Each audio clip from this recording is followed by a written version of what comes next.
Please tell us about the order and how you came to discover it exists. Well, thank you. I'm very happy to be here.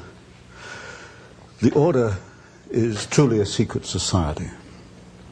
It was founded in the United States at Yale University in 1833. It has continued and exists down to the present day. Each year, the order takes in 15 men, senior students from Yale University.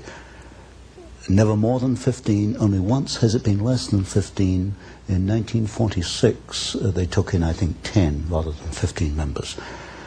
So what we have is a secret society which, over the last 150 years, has accumulated about 2,500 members, of whom perhaps 500 are alive today. Of this 500, perhaps 100 are actively in pursuit of the objectives of the order.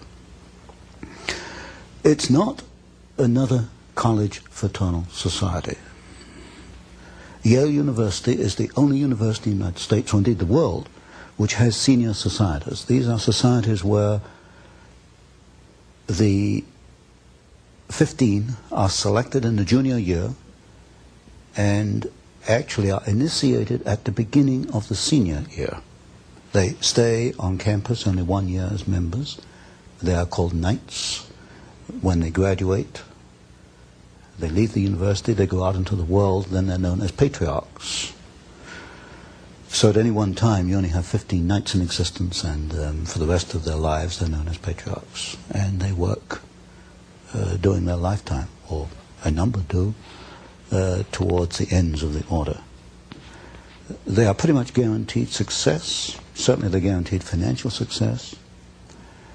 And in my reading of the material I have, I infer that so long as they go along with the purposes of the order, so long as they gear their careers and their lives towards certain ends, then they are guaranteed success. How did I come to this knowledge? Well, up to 6 months ago, I denied that there was a conspiracy, because, frankly, I couldn't prove one. I suspected a conspiracy, but I couldn't prove there was one until 6 months ago. Well, a little before 6 months ago, I received the catalog, which is the membership list of the society, all the way back to 1833, and I received some of their internal documents, enough for me to put together the way they correspond with each other, the operations within the order, to some extent their problems, and to some extent their objectives. Now, this is the book, An Introduction to the Order, by Anthony C. Sutton. It has a skull and bones on the front and 322. The 322 is an identification. The order has a temple on the Yale campus. A temple? A temple, yes. It's a building maybe this 50, 60 feet by 40 feet, maybe 40 feet high. There's no windows, 2 big steel doors. We know what the temple looks like because back in 1880s, a number of Yale students became a little unhappy about what was going on inside this temple. When they went by it at midnight, sometimes they heard strange noises and all kinds of rumors on the Yale campus as to what this might be. There was a break-in. I call it the Yale Gate. There was a break-in to the temple, and the students who broke in cataloged what they found, and they made a drawing, a design of the interior of the temple. And 3 of the rooms are numbered. One is 322, one is 323, and one is 324. 322 is also, I suspect, the chapter number. And also in correspondence between members, they conclude their correspondence, where you and I would conclude yours truly or yours sincerely, they conclude yours in 322. Why 322? There are several theories for this. One is that the order originated with Demosthenes the Greek in 322 BC. That's one theory. Another one is that it stems from the founding date in the United States, which was 1832. So really we have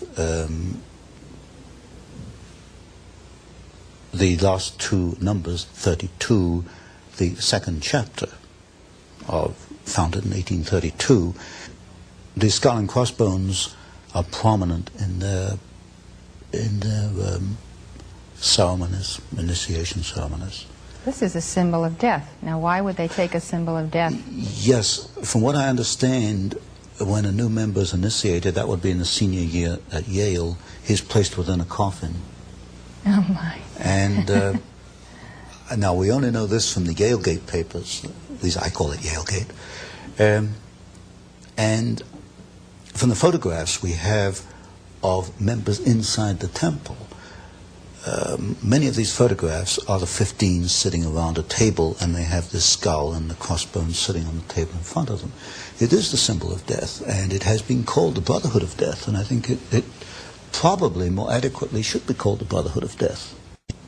So what I've had to do is look at the history, the biographies of the leading members of the order, and reconstruct their career, and see if there's a common pattern in their careers. While doing that, I came across some interesting documents. Some members apparently are not too happy once they become involved with this after 10 or 20 years. One member in particular left a memorandum. He wrote it in 1932.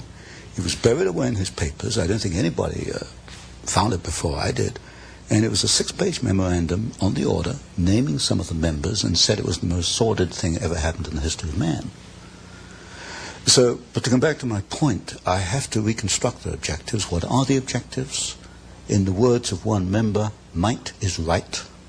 If you have the power, you use it to achieve your objectives. What is the objective? As you look at the histories of individual members, it can only be one thing: to acquire power, to keep power, to use power for their own purposes.